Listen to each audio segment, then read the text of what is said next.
Hey everyone, it's Don. Welcome back to my channel, and today we're actually going to be reviewing this little thing here, which is the Fitbit Charge 3.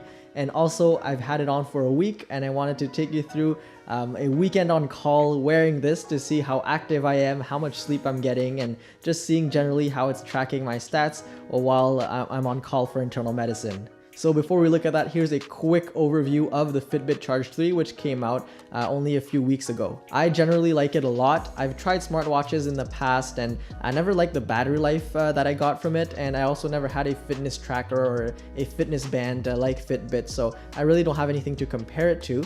So when we're working on internal medicine in big teams, there's a lot of communication going on, and so I'm on my phone a lot, and we get a lot of notifications from messages, but not all of them are relevant to us right now. So having to pull my phone out and check what the message is and see that it's not for me and putting it back in was kind of just annoying and a little bit a waste of time having to always see that. But at the same time, I didn't want to go with one of the bigger or better smartwatches like what Samsung makes or one of the smartwatches from Fossil, simply because their batteries don't last as long. Some only last about a day, and also it's just too distracting. There's too many apps on there. It becomes basically a phone on your wrist, and I find that can be too distracting, and it's not what I'm looking for. All that to say that Fitbit really integrated the smartwatch features of having notifications in this small fitness band, and it actually works really well. The screen is actually a touch screen and not just a tap screen, so you can swipe and touch really easily. I really do appreciate the slim design though, because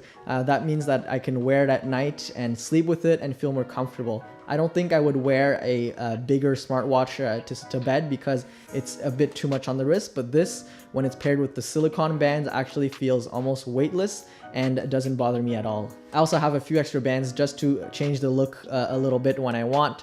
It does make the watch a bit heavier, and I wouldn't sleep with these metal bands, but I like being able to change up the look a little. And I also think it looks great just as an accessory. So those are just my basic thoughts on it. You can find in-depth reviews and specs on their website and other videos on YouTube, but now I wanted to jump into what it actually tracked over the weekend when I was on call. And so let's open up the tracker and see the details of my weekend. So here I would say is a pretty typical day based on what I did at the hospital. As you see, I'm hitting about 8,000 steps out of the 10,000, and as I was saying earlier, I'm a bit surprised that I don't hit the 10,000 just given that I'm walking around on my feet all day.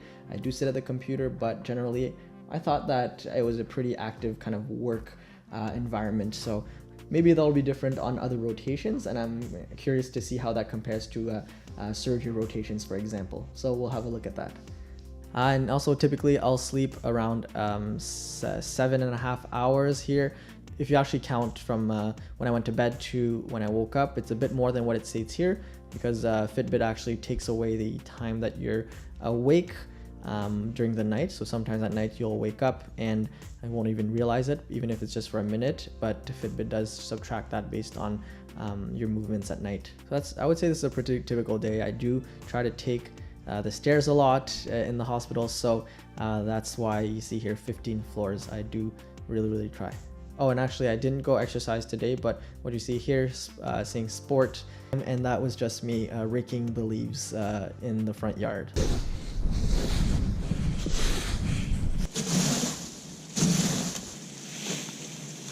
So let's go back on the weekend when I was on call just to see how much more that gets.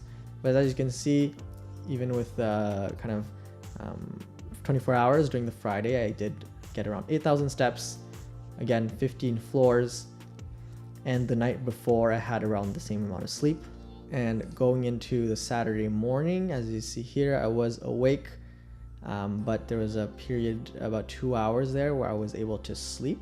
With a run that I had on my post-call day, I did 9,000 steps that day. Before going into the sleep, my Sunday call was pretty similar. Woke up and got to work at around 9 and worked all day. As you can see, the steps are active until midnight or past midnight even.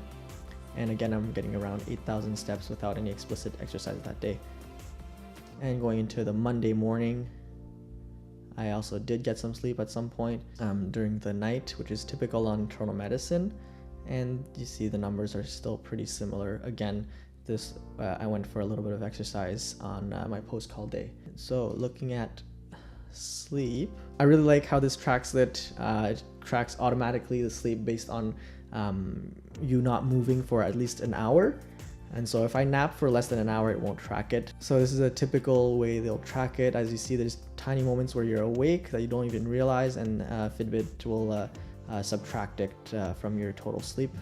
And so basically when I was on call that Friday night, I did go to bed from 2:30 to about 6:30 here, which totaled a 3 hours and 20 of sleep, which is actually pretty decent. I felt really good waking up. Here's how it is, and I think this is pretty typical from what I've seen in terms of ratios of light sleep versus deep sleep and REM sleep. And so actually when I got home, I did sleep a little bit more, starting at around 1, totaling 1 hour and 40 minutes of actual sleep time, which was just a little nap after having done some work in the morning. And so basically Sunday night into Monday morning, so I did sleep from 3:45 to about 5:40. And again, this is pretty typical, having at least a little bit of rest like that. And so sometimes I do get paged during that time I sleep, but if it's nothing urgent, I just answer it and put it off for a bit later when I'm actually up. And then when I got home on my post-call day, I napped right away from 10:40 to about noon there, and I woke up and had lunch.